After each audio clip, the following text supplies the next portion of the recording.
In this lesson, we're going to talk about Fibonacci as a trading indicator. And I tell you, as trading indicators go, this is really hotly debated in the trading world. Some people love it, absolutely love it, really believe in it, embrace it, use it all the time. Others like, I don't like this at all, and they don't use it at all, and they just think it's kind of a little bit, more mystical. And some people think it's got mystical qualities in a good way because it's based on, Fibonacci math. So all of our mathematicians out there watching are saying, "Yay, more math, Fibonacci." And people also, it tends to be, can be a little bit more of an advanced indicator, by the way. The understanding how it works is not too bad, but then applying it can be a little bit more tricky. And as we go through the lesson, you'll see how we do that, and you can decide for yourself whether that's easy or hard for you. But the big idea with Fibonacci is you're trying to identify pullbacks or retracements.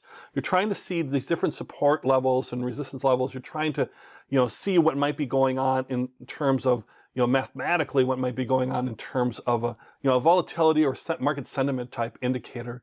And the trading platform will automatically calculate all these things for you as far as the actual, Fibonacci and how you use it. The platform will calculate it for you. So you have to do any math or calculations, and then you take what it calculates and you overlay that on top of the chart. So that's where it can get a little tricky, is where you place it on the chart, and we'll demonstrate that here for you coming up. So first off, it's actually pretty instructive to understand, well, what is Fibonacci?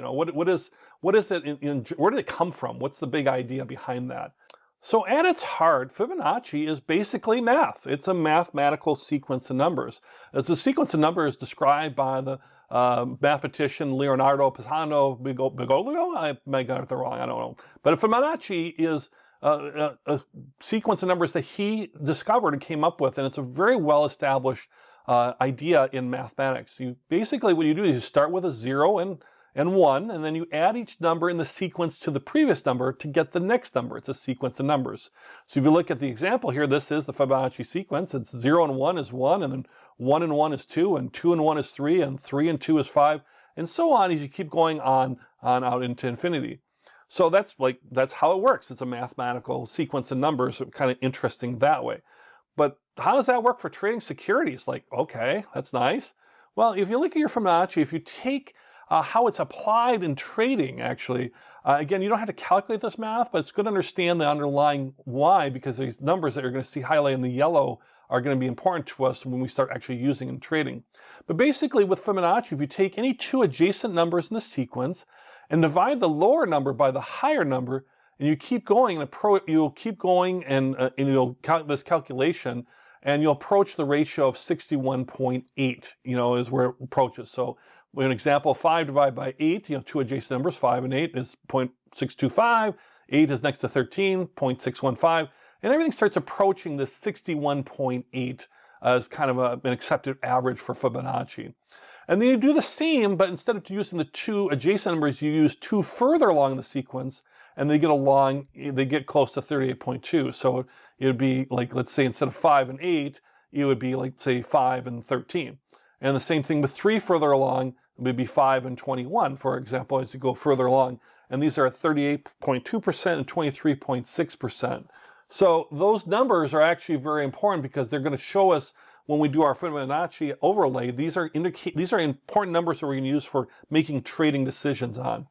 So in trading, the key numbers are 0, 76.4, 61.8, 50, and these are all percentages, 50%, 38.2, 23.6, and 100%.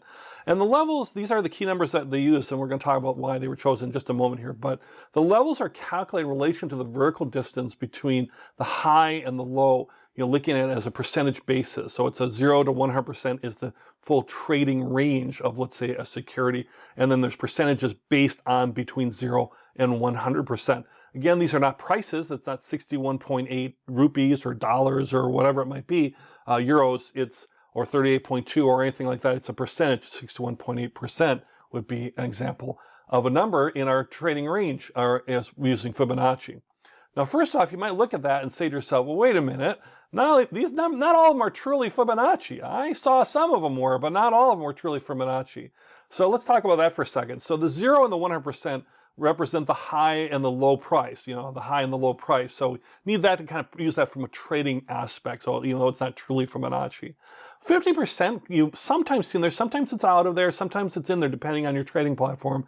But 50% is based on another theory, actually, it's a Dow theory, that says a trend has a good chance of continuing once there has been at least a 50% retracement in that. There's a 50% turns around, you can see that the trend will tend to continue in that, and once that retracement of 50% has happened. So that's where you see the 50%. I'll talk about that more in a second here. And then 76.4%, not Fibonacci, but that's basically taking 100% and subtracting a Fibonacci number, 23.6. And that kind of developed over time by Fibonacci trading supporters. They wanted that number, and there is another indicator, another level to look at. So that's where they kind of came in. So you have true Fibonacci, and then trading over time has kind of developed to add a little bit more to it to make it more of a complete indicator is the idea behind it. So the idea is, in the theory behind trading Fibonacci, is if a security has shot up over a period of time and is starting to pull back, or retrace, starting to pull back, there will be support at the Fibonacci levels, below that high. So if it's gone up and starting to come back, you have these different Fibonacci levels that we just talked about, and then as it approaches them, there's a chance it's going to rebound and go back there. Likewise, if a stock has fallen and bounces back, starts to bounce back up, you'd see resistance at the Fibonacci levels, as far as seeing resistance to going above a Fibonacci level. So it's looking at going above and below, looking like at those support and resistance lines. So using the concept of support and resistance lines, you're basically adding that into Fibonacci levels. So we'll take a look about how that's actually applied here in these graphs here, so you can kind of see that a little bit better in action.